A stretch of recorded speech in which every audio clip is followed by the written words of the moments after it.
हाँ जी, तो next question start कर रहे हैं आपके साथ पार्टनरशिप से। हम नहीं, पार्टनरशिप नहीं, डेप्रीशिएशन से। डेप्रीशिएशन हमारे पास जो है चैप्टर, इसका क्वेश्चन हमें गिवन लिखना है, टाइमलाइन बनानी है क्वेश्चन में, यानी किस तरीके से टाइमलाइन बनाएंगे, क्या क्या कंसिडरेशन होंगी, वो पहले एक बार चर्चा कर ले। इसलिए मैंने क्वेश्चन का गिवन पार्ट इसलिए लिखा नहीं है बोर्ड पे, मेरे साथ हम लोग टाइमलाइन बनाएंगे, यानी क्वेश्चन में कब क्या क्या हुआ है। देखिए जी, क्वेश्चन की लैंग्वेज सुनिए। क्वेश्चन कहता है on 1 April 2018 following balances appeared in the books of masher Krishna traders. ठीक है, तो कृष्णा ट्रेडर्स की बुक्स में 1 अप्रैल 2018 को कुछ बैलेंसेस अपीयर्ड है। तो आप स्टार्ट करें कुछ इस तरीके से कि हमारी टाइमलाइन है, इसमें 1 अप्रैल 2018 को कुछ बैलेंसेस गिवन है। कुछ बैलेंसेस गिवन है, क्या क्या बैलेंसेस है देखिए। हमारे पास क्वेश्चन ने कहा है फर्नीचर है जिसका बैलेंस है 50,000, फर्नीचर अकाउंट है, बैलेंस है ₹50,000। इसके अलावा हमारे पास provision for depreciation on furniture है, यानी इसके अगेंस्ट जो प्रोविजन है, प्रोविजन फॉर डेप्रिसिएशन, इसका भी अमाउंट हमारे पास बैलेंस है। बैलेंस है जी 22,000 रुपीज। जब कुछ नहीं बोला तो आपको पता है एसेट यानी फर्नीचर का डेबिट बैलेंस होगा और प्रोविजन का क्रेडिट बैलेंस होगा। ठीक है, आगे चलें क्वेश्चन में। क्वेश्चन कहता है एक ऑन 1 अक्टूबर 2018, 1 अक्टूबर 2018 देखें तो लगभग हमारे पास 6 महीने बाद यहां पर कितना पीरियड का गैप आ गया, यहां से यहां तक 6 मंथ्स का गैप आ गया। 1 अक्टूबर 2018 क्वेश्चन ने कहा है a part of furniture purchased for 20,000 on 1 अप्रैल 2014। कहता है a part of furniture, a part of furniture purchased on 1 अप्रैल 2014। 18 में बात कर रहा है, बेचा हमने, बेचने की बात भी नहीं की अभी, तो उसने केवल खरीदने की बात बोली कि हमने एक पार्ट फर्नीचर का जो कि परचेज किया था 1 अप्रैल 2014 को, ठीक है, was sold for 5,000, was sold for ₹5,000।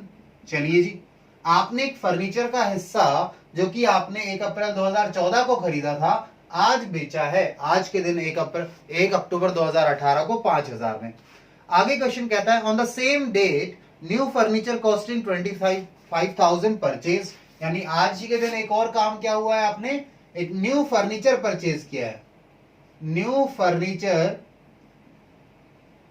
Purchased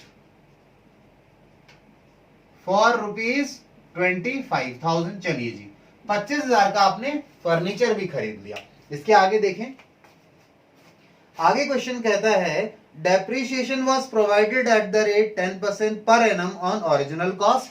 तो यहां पे कुछ इंपॉर्टेंट बात बताई है इन्होंने, उसे यहां लिख लेते हैं कि जो डेप्रिसिएशन का रेट है वो है at the rate 10% per annum on original cost. पहली बात इन्होंने बोली। आगे क्वेश्चन कहता है and no depreciation charge on asset in year of sale. और इंपॉर्टेंट दूसरी बात क्या कहा कि कोई डेप्रिसिएशन नहीं लगेगी, no depreciation in year of sale. जिस साल कोई चीज बेची जा रही है उस साल आपको कोई डेप्रिसिएशन नहीं लगानी। शॉर्ट में मैंने ये बात भी लिख दी आपके पास। क्वेश्चन कहता है prepare furniture account and provision for depreciation account for the year ended 31 मार्च 2019। तो आपको क्या बनाना है जी, दो अकाउंट बनाने हैं, एक तो फर्नीचर अकाउंट और एक provision account for this year 2019 के लिए, जो मार्च में एंड होगा। यानी आपको यहां से शुरू करना है, क्योंकि बिगिनिंग तो 2019 में जो एंड हो रहा है उसकी बिगिनिंग कब होगी, 1 अप्रैल 2018 को। आइए जी, तो दो अकाउंट बनाने हैं हमें। ठीक है, एक तो बना लेते हैं हम लोग फर्नीचर अकाउंट। ये लीजिए जी, furniture account, furniture account, amount, particulars, amount, ये क्रेडिट बैलेंस आ गया, ये डेबिट बैलेंस आ गया, सॉरी डेबिट साइड पे डेबिट लिख दिया। चलिए अब आगे सुनिए जी मेरी बात ध्यान से आप लोग। हमने सबसे पहले तो फर्नीचर की बात कर रहे हैं, तो फर्नीचर का आज के दिन बैलेंस है यानी ओपनिंग बैलेंस है। क्या लिखेंगे इसे? To balance brought down. आज की डेट जरूर डाल देना, मैंने डेट का कॉलम नहीं बनाया हुआ, स्पेस थोड़ा इश्यू कम है मेरे पास, आगे हमें कैलकुलेशन भी करनी है, तो डेट में यही लिख दूंगा। 1/4/2018 का बैलेंस है कितना? 50,000 रुपए। क्वेश्चन ने आपसे दो अकाउंट मांगे हैं, एक तो आपसे प्रोविजन का अकाउंट मांगा है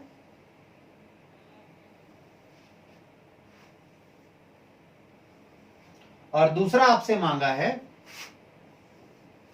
ये लीजिए, provision for depreciation on furniture account. ठीक है, नाम तो पूरा है यहां मैंने लिख दिया, बट हम लिखेंगे शॉर्ट में क्योंकि स्पेस ज्यादा ले लेगा ये। अमाउंट, पर्टिकुलर्स, और ये डेबिट साइड, ये क्रेडिट साइड, पर्टिकुलर्स, अमाउंट। ठीक है जी, चलिए अब ध्यान से देखिए, मैंने इसका ओपनिंग बैलेंस लिख दिया, प्रोविजन का भी ओपनिंग बैलेंस लिखूं मैं। 1 अप्रैल 2018 को by balance brought down, provision का क्रेडिट बैलेंस है 22,000 रुपए। ठीक है, आगे सुनिए जी। अब क्वेश्चन कहता है आज एक पार्ट ऑफ मशीनरी जो कि मैंने 1 अप्रैल 2014 को खरीदा था वो बेच दिया। कितने में बेचा? 5,000 में। तो हमें निकालना पड़ेगा, ठीक है, हमने अमाउंट नहीं लिखी ना, उसकी कॉस्ट नहीं लिखी शायद यहाँ पे, शायद हमने क्वेश्चन में स्किप कर दी है पॉइंट, कॉस्ट होनी भी चाहिए थी। परचेज फॉर 20,000, हाँ परचेज फॉर 20,000, यानी उस समय 1 अप्रैल 2014 को आपने कितने में खरीदा था? 20,000 में खरीदा था। आज बेच कितना रहे हैं? 5,000 में।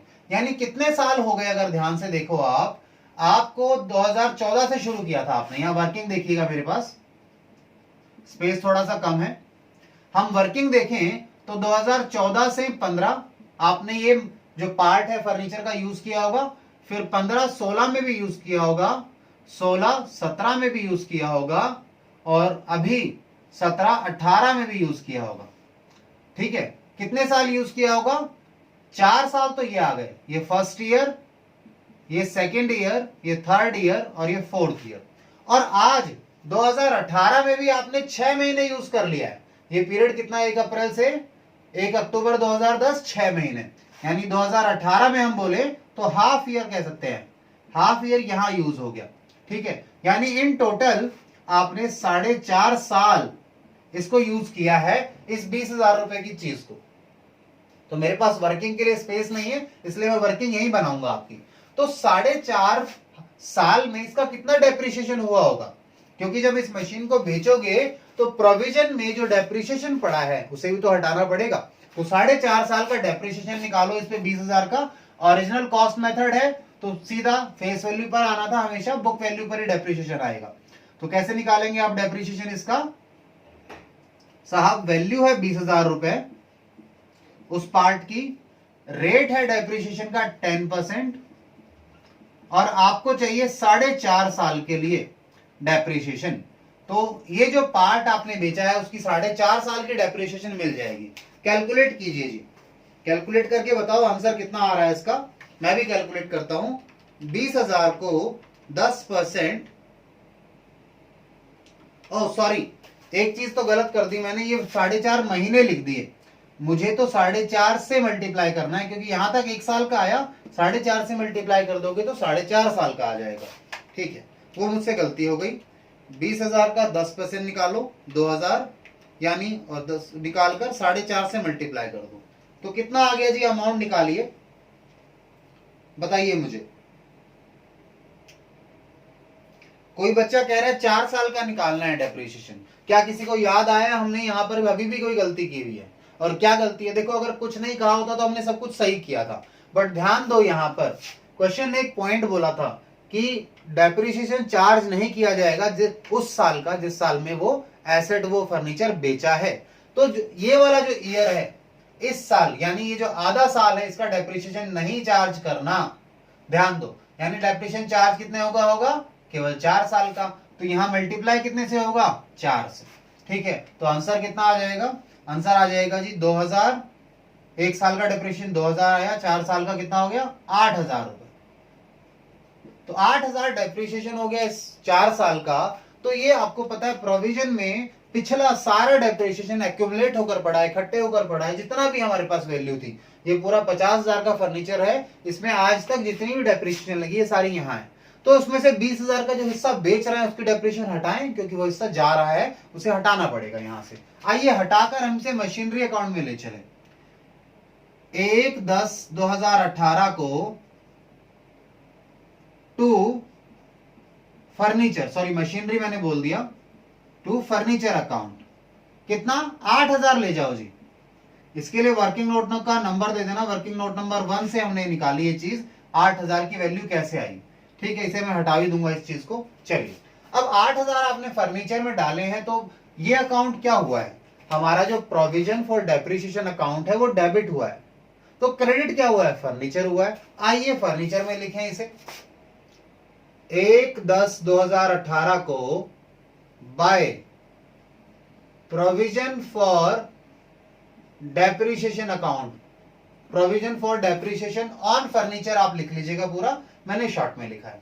ठीक है, कितना, 8000 रुपए। 8000 तो उस हिस्से का जो टोटल 20,000 था, जिसका 8000 डेप्रिसिएशन हो चुका, वो लिखा। दूसरा, जब इसे बेच रहे हो तो पैसा आएगा बाय कैश अकाउंट, 5000 रुपए। अब सुनो, अब बताओ नुकसान हुआ है या फायदा हुआ है, उसको भी तो लिखें। सर कैसे पता लगेगा नुकसान हुआ है या फायदा हुआ है, आइए मेरे साथ समझिए इस बात को भी। देखिए जी, ध्यान से समझिएगा।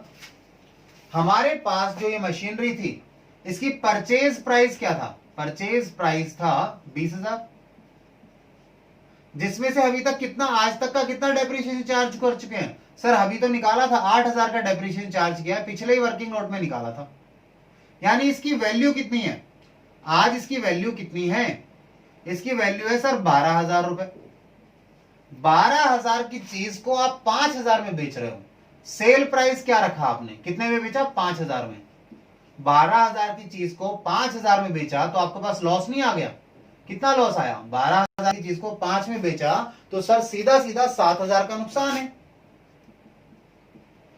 7,000 का नुकसान हो गया, क्योंकि अब क्या करना है, एक्चुअल में हम क्या कर रहे हैं, इस 50,000 में से 20,000 भी हटा रहे हैं। वो कैसे हटेंगे, अलग अलग तरीके से हटेंगे। कुछ हमने कहा डेप्रिसिएशन के कारण हटा, कुछ हमने कहा पैसा आ गया उसके कारण हटा, और बाकी हमने कहा लॉस हो गया, बेचते समय लॉस हुआ, तो हमने क्या लिखा, लॉस ऑन सेल अकाउंट, 7,000 रुपए। इस कारण अब क्या हुआ आपके साथ, आपके पास पूरा 20,000 रुपए की मशीनरी का हिस्सा हटा दिया। उधर डेप्रिसिएशन में से उस जितने डेप्रिसिएशन लग चुकी थी इस हिस्से पर वो हटाई, और इधर से मशीन हटा दी, यानी दोनों जगह से उस चीज को हटाना है, क्योंकि वो चीज बिक रही है। आगे आइए, इसके बाद हमने इसका ट्रीटमेंट कर लिया, यहां तक का ट्रीटमेंट हो गया। नेक्स्ट पार्ट क्या बचा है, नेक्स्ट पार्ट ये बचा है कि क्वेश्चन आपको कहता है कि हमारे पास हमने एक नया फर्नीचर खरीदा है आज के दिन ही। आइए, आज के दिन यानी 1/10/2018 को टू कैश, ठीक है, आपने फर्नीचर खरीदा 25,000 का। ठीक है, चलिए जी, तो फर्नीचर तो हो गया, अब इसका बस क्लोजिंग बैलेंस आएगा, जिसमें से 20,000 की पुरानी मशीनरी चली गई। तो पुराने में आपके पास 30,000 की मशीनरी बची है और नई 25 की, यानी बैलेंस आएगा 31/3/19 को बाय बैलेंस कैरी डाउन। कितना बैलेंस आ जाएगा, बैलेंस आ जाएगा 55,000। चेक कर लो, वैसे तो ये बैलेंसिंग फिगर है, पर यही आना चाहिए, नहीं आ रहा है तो कुछ गड़बड़ है। चेक कीजिए जी, दोनों इधर का डेबिट का टोटल आ रहा है 75,000 मशीनरी नहीं फर्नीचर अकाउंट का, और इधर भी देखो तो 20 और 55 75 ही होते हैं, 75,000 होते हैं। तो मैंने मशीनरी अकाउंट यानी फर्नीचर अकाउंट बंद कर दिया, एसेट का अकाउंट बंद कर दिया। अब चले हम लोग प्रोविजन पर। सर प्रोविजन में तो हर साल डेप्रिसिएशन जुड़ती रहती है, ये तो इस बार क्यों हटा दिया था, क्योंकि वो फर्नीचर बेच दिया। तो जो ये हमने इस बार ऐड किया है पार्ट, जो ऐड किया है ये 1 अक्टूबर 2018 को 25,000 की चीज, और इसमें से 50 में से 30,000 की मशीनरी बची हुई है, सॉरी फर्नीचर बचा हुआ है, तो इन दोनों पे इस साल की डेप्रिसिएशन आएगी। मैं कहा बिल्कुल आएगी, सुनिए जी। सो आप 31/3/19 को बाय डेप्रिसिएशन लगाएंगे, क्या क्या आएगा, दो मशीनों पे यानी दो फर्नीचर की वैल्यूज पर डेप्रिसिएशन आना है। एक तो 50,000 पर, 50 में से कितने चले गए जी बताइए, 20 का हिस्सा चला गया, 30,000 और 25,000 पर, 30,000 पर पूरे साल भर का डेप्रिसिएशन लगाना। 30,000 पर पूरे साल भर का डेप्रिसिएशन लगाओगे यानी कि 3,000 रुपए। और जो नया आप खरीदा है 25,000 का, उस पे साल भर का मत लगा देना, उस पे 6 महीने का लगाना, क्योंकि 1 अक्टूबर को खरीदा है इस पार्ट को हमने, तो 1 अक्टूबर के बाद अभी 31 मार्च में पूरे 6 महीने बाकी है 19 में, यहां तक अकाउंट क्लोज करना है, यहां तक की डेप्रिसिएशन लगानी है, तो 6 महीने की डेप्रिसिएशन। कई बच्चे कहते हैं सर उसने तो बोला है हाफ ईयर पर, वो तब बोला है डेप्रिसिएशन नहीं लगानी अगर आपने वो चीज सेल कर दी, बेच दी, ये बेचा थोड़ी ना, ये तो हमारे पास है, इस पर डेप्रिसिएशन लगाओगे 6 महीने का। चलिए तो 25,000 के हिसाब से होते हैं आपके पास कितने जी, 2,500, 2,500 का आधा करो 1,250 रुपए, टोटल कितना हो गया 4,250 डेप्रिसिएशन हो गया। ठीक है, अब डेप्रिसिएशन हो गया और तो कुछ करना नहीं है, तो क्लोज करो 22 और 26,250, और इधर भी 26,250 ही आ जाएगा क्योंकि ये साइड बड़ा था क्रेडिट साइड। यहां क्या लिखोगे 31/3/19 को लिखेंगे जी to balance carried down, balancing figure है वैसे तो ये। आइए तो 26,250 में से 8,000 हटा दो, तो 26 में से 8 6 गए तो 20 बचे और 2 18, मेरे हिसाब से 18,250 आना चाहिए इसका क्लोजिंग, 18,250 आना चाहिए। अब ये 18,250 क्या डिनोट कर रहा है, ये डिनोट करता है आज तक जो आपके पास फर्नीचर है फिलहाल के समय है, उस पर आज तक कितनी डेप्रिसिएशन लग चुकी है, 18,250 लग चुकी है। ठीक है, क्योंकि हमने ये वाला पार्ट हटा दिया, जो पार्ट डिस्पोज ऑफ कर दिया, फर्नीचर का हिस्सा जो बेच दिया, उसका डेप्रिसिएशन हटाओ, तभी तो ये आज तक का बचा, नहीं तो ये आज तक का कैसे होता है, इसमें पुराना भी शामिल होता, तो हमने वो हटा दिया इसमें से 22,000 में से। ठीक है, चलिए फर्नीचर क्या आपका डिनोट कर रहा है कि आज हमारे पास 55,000 का फर्नीचर है जिसकी वैल्यू है, ये कॉस्ट प्राइस है, परचेज प्राइस है। अगर नेट वैल्यू देखना चाहते हो तो क्या करोगे, इस मशीनरी सॉरी फर्नीचर में से प्रोविजन फॉर डेप्रिसिएशन हटा दो, आपको पता लग जाएगा आज इसकी वर्थ कितनी है, वैल्यू कितनी है। तो 55,000 में से 18,250 माइनस करोगे तो वर्थ आ जाएगी इसकी। चलिए तो इसे नोट डाउन कीजिए, फिर नेक्स्ट क्वेश्चन पर चलेंगे हम।